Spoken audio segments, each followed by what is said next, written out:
प्रिय बच्चों, video cut हो गई थी, उसी को फिर जोड़ता हूं। घातांक की उत्पत्ति। मैंने कहा जब 2 को 25 बार आपने जोड़ा तो 2 गुणे 25 50 हो गया। 3 को आप 4 बार गुणा करें, ये तो अभी आसान है। 3 तरीके 9 9 तरीक 27 27 दिया 50। लेकिन मैं कहूं 3 गुणे 3 गुणे 3 गुणे 3 गुणे 3 गुणे 3 गुणे 3, ये माने 100 बार। कितनी बार? 100 बार। इसे हम कैसे लिखें? ये हमारी समस्या थी। इस समस्या के समाधान के लिए हमने इस घातांक का उपयोग किया, अर्थात 3 मल्टीप्लाइड बाई 3 मल्टीप्लाइड बाई 3, अर्थात एक ही संख्या को बार बार गुणा करने के बाद जितनी बार गुणा करते हैं उसे हम घातांक के रूप में लिखते हैं। अर्थात ये 100 बार गुणा है तो 3 का घात क्या होगा? 100। यह 1 2 3 4 बार गुणा है, अर्थात 3 का घात क्या होगा? 4। अर्थात आप कह सकते हैं a into a into a into a into a। कितने चांस है? 1 2 3 4 5, अर्थात a टू पावर 5। मैं कहूं b into b into b into b into b, अब दूसरा कितने? n चांस, n बार, तो क्या हो गया? b to power n। अब ये a टू पावर 5 मैंने लिखा, b टू पावर n लिखा, इसी तरह से घातांक की उत्पत्ति हो गई। और इससे एक बात कंफर्म हुई, यदि मैं लिख दूं 7 टू पावर 9, इसका मतलब 7 का कितनी बार गुना? 9 बार। कितनी बार गुना होगा? 9 बार। तो ऐसी परिस्थिति में 7 टू पावर 9 का मतलब हो गया, अर्थात ये घातांक हुए। और इन घातांकों में जो प्रदर्शित करने का जो तरीका है, जैसे मैंने लिखा a टू पावर b, चाहे a टू पावर n, तो मैंने लिखा a टू पावर n। तो मैं पढ़ कैसे रहा? a टू पावर n, अर्थात पावर क्या है? n है, अर्थात इसकी घातांक कितनी है? n है, अर्थात इसका आधार a है, घातांक n है। आधार a है, घातांक n है। और इसका मतलब क्या है? जो आधार का घातांक है, अर्थात उस आधार का घातांक के बार बार उतनी चांस गुणा है, अर्थात a to power n equal to a into a into a into a up to so on, अर्थात कितनी बार? n बार। इस प्रकार से घातांकों को करते हैं।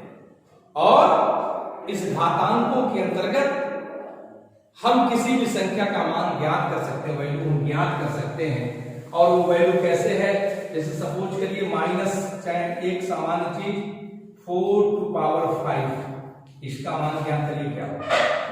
4 टू 5, अर्थात 4 का घात 5, तो 4 के घात 5 का गुना कितनी बार होगा? 4 का 5 बार गुना, 4 गुणे 4 गुणे 4 गुणे 4 गुणे 4।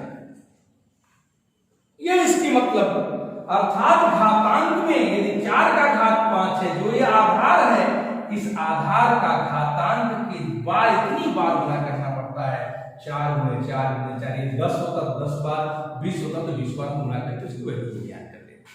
यदि मैं कहूं -3/2 का घात 5, इसका मतलब बताइए? 3/2 का घात 3, इसका मतलब बताइए? अर्थात क्या हो गया? -3/2 गुणे -3/2 गुणे -3/2। इससे क्या स्पष्ट हो गया?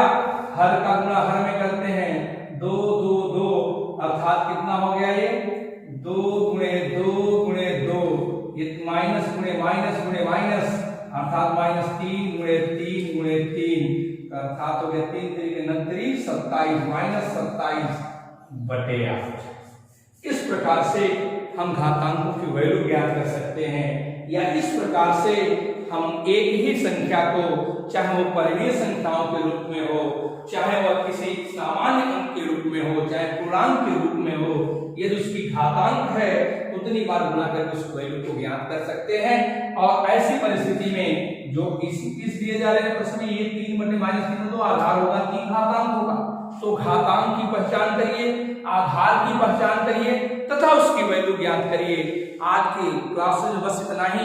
मैं कुछ आपको एक्सरसाइज के तौर पे, होमवर्क के तौर पे कुछ मान दे रहा हूं, जिसको आप हल करेंगे घर पे, और उसके बाद इसका हल आप करने के बाद जो हम हल करके उससे मिलान कर लेंगे। आप पढ़ाई यदि कर रहे हैं, मेहनत कर रहे हैं, तो आपको भी फायदा होना है। ज्ञानार्जन करिए। जैसे आप दी जाने वाली दी गई संख्याओं में आधार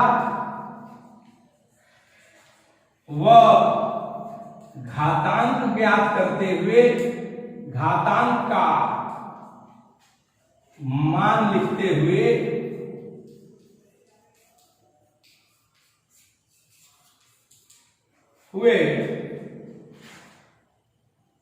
उस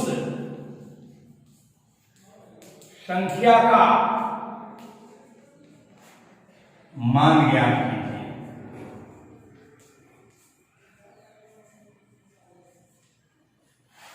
पहला 5 का घात 3, दूसरा 3/4 का घात 4, तीसरा -3/7 का घात 2, चौथा 4/9 का घात 3। बस आज की कक्षा में सिर्फ इतना ही। अगली कक्षा में हम इन घातांकों के अन्य गुणों के बारे में, जिसे सरलतम कहते हैं प्रगुण और समतुल्य प्रगुण, घातांकों के समतुल्य जो पद है या अन्य आने वाले व्यवस्थाओं के अंदर जो भी टॉपिक्स मिलेंगे उसकी हम चर्चा करेंगे। धन्यवाद।